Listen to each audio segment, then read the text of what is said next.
بہت شکریہ ماریہ، آپ نے بہت دنوں کے بعد مجھے یاد کیا ہے۔ بھٹی صاحب جو ہیں وہ جب کوئی بات خود نہیں کہنا چاہتے نا تو وہ بال دوسرے کی طرف پھینک دیتے ہیں اور اتنا یعنی باؤنسر مارتے ہیں کہ اگلے کے لیے بچنا بھی مشکل ہو جاتا ہے۔ لیکن میں کوشش کرتا ہوں آپ کے سوال کا جواب دینے کی۔ دیکھیے، اس گروپ کے ہونے نہ ہونے کے بارے میں تو کوئی شبہ یا کوئی یعنی ابہام نہیں ہونا چاہیے۔ The group is very much there. اور ایک ہوتا ہے کوئی فارورڈ بلاک بنے، لیکن جہانگیر ترین صاحب نے مناسب سمجھا کہ اس کو ایک گروپ کہا جائے، اور ان کے جو ساتھی ہیں انہوں نے کہا کہ یہ جہانگیر ترین گروپ ہے، تو یہ ایگزسٹ تو کرتا ہے۔ اب یہ کس نے بنایا ہے، کس کے کہنے پہ کام کرے گا، یہ سارے وہ سوالات ہیں جس کے جواب ابھی ڈھونڈنے پڑیں گے۔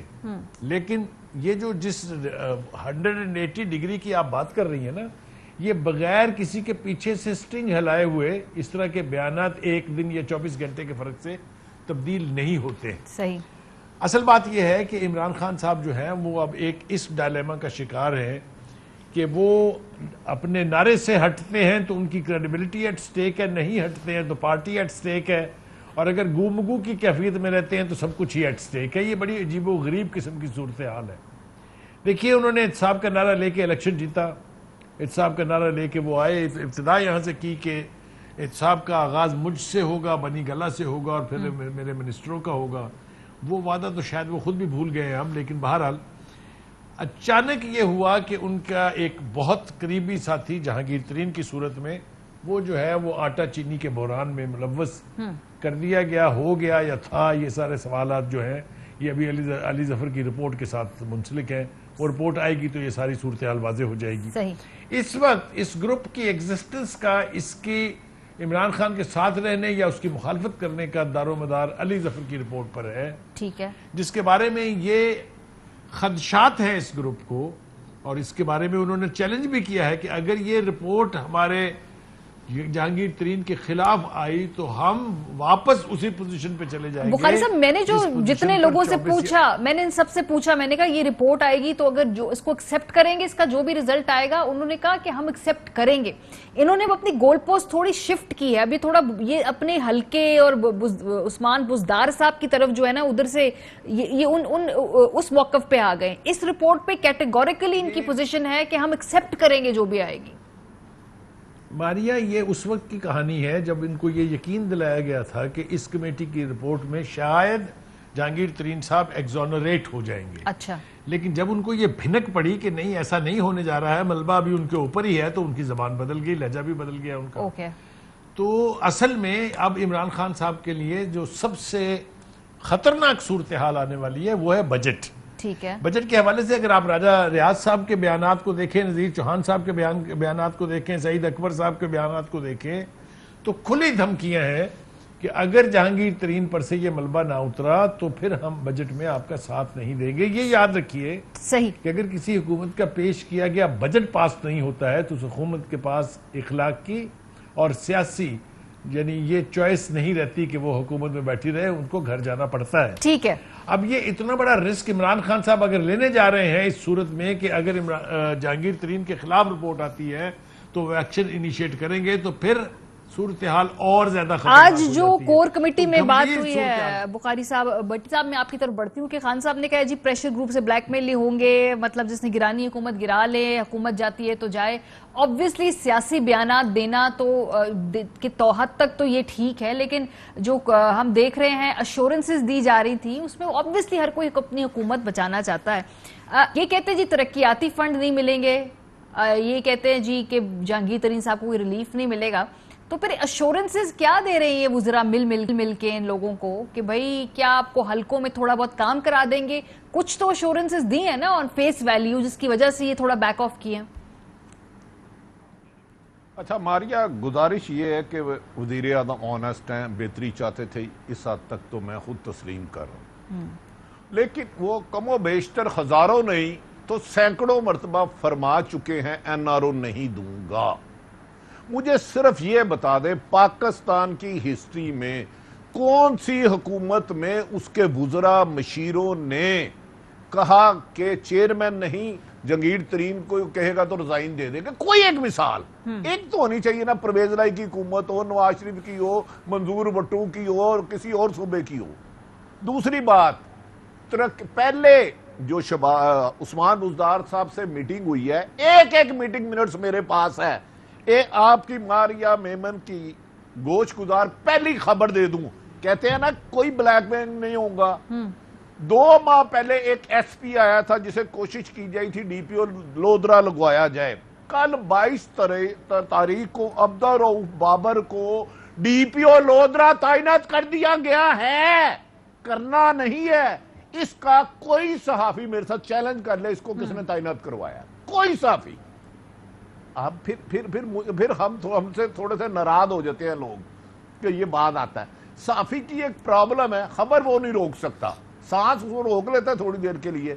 میں نے کہا پہلا relief Abdul Rauf Babar junior most افسر ڈی پی او لودرا کل تعینات ہو چکا ہے۔ کس کی خواہش پہ جاری ہو چکا ہے؟ کس کی خواہش پہ بھٹی صاحب؟ یہ کون چاہ رہا تھا یہ؟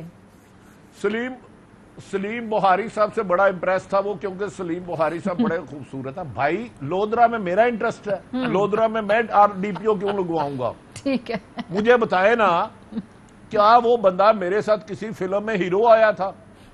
جونیئر موسٹ آدمی ہے، 40ویں کامن کا ہے، پہلی شرط ہے، اور 5 ناراض گروپ کے لوگوں کے کہنے پہ ان کے حلقے کے افسر تبدیل کیے جا رہے ہیں۔ ترقیاتی فنڈ کے لیے سیکٹری فینانس کو ہدایت جاری کر دی ہے۔ میں یہ نہیں کہہ رہا کہ کریں گے، گے گا گی گے نہیں گی ہے۔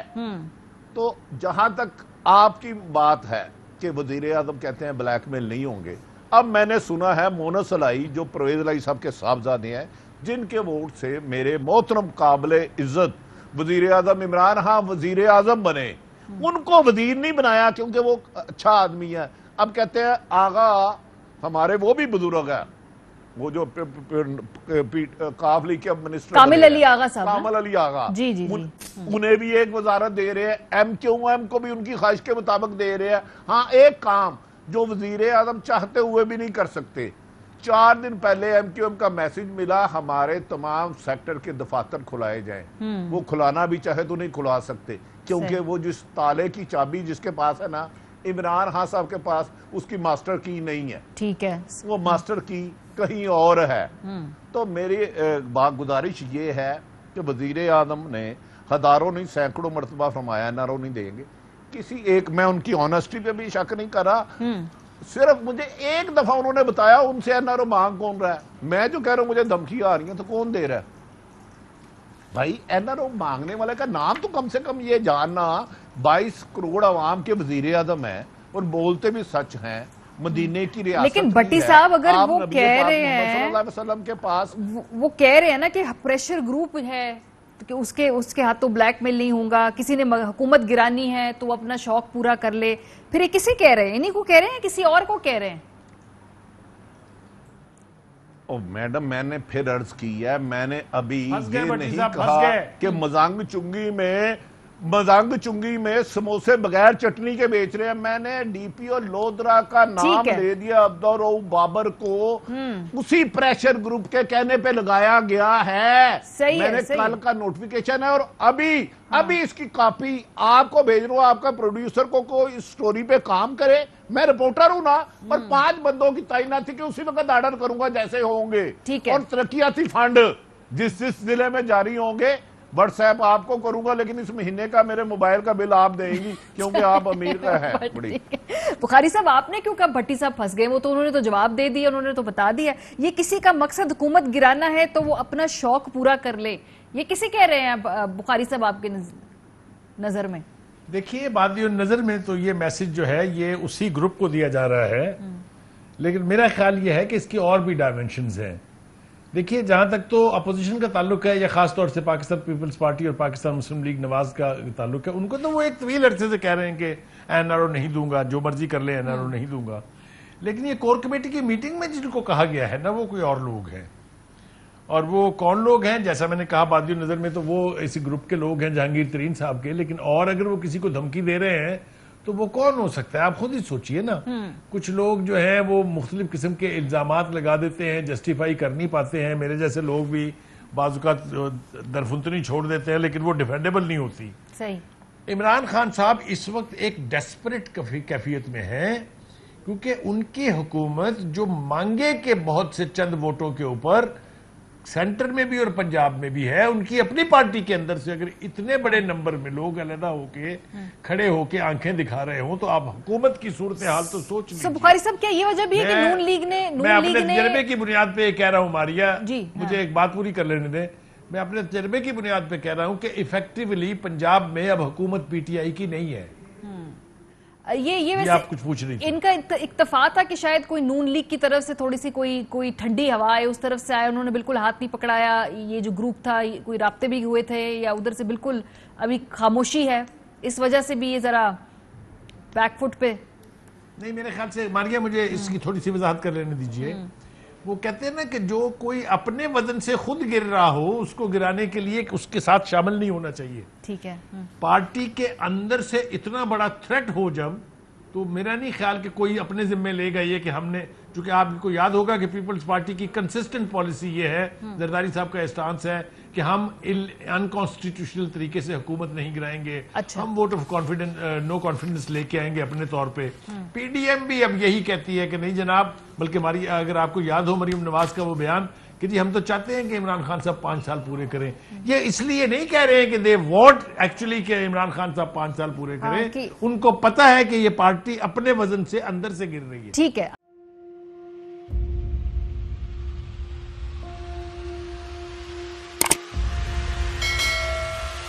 السلام علیکم ناظرین, آپ دیکھ رہے ہیں پروگرام کاشف عباسی کے ساتھ. آج ویلکم بیک ناظرین. السلام علیکم. پروگرام سوالے کے ساتھ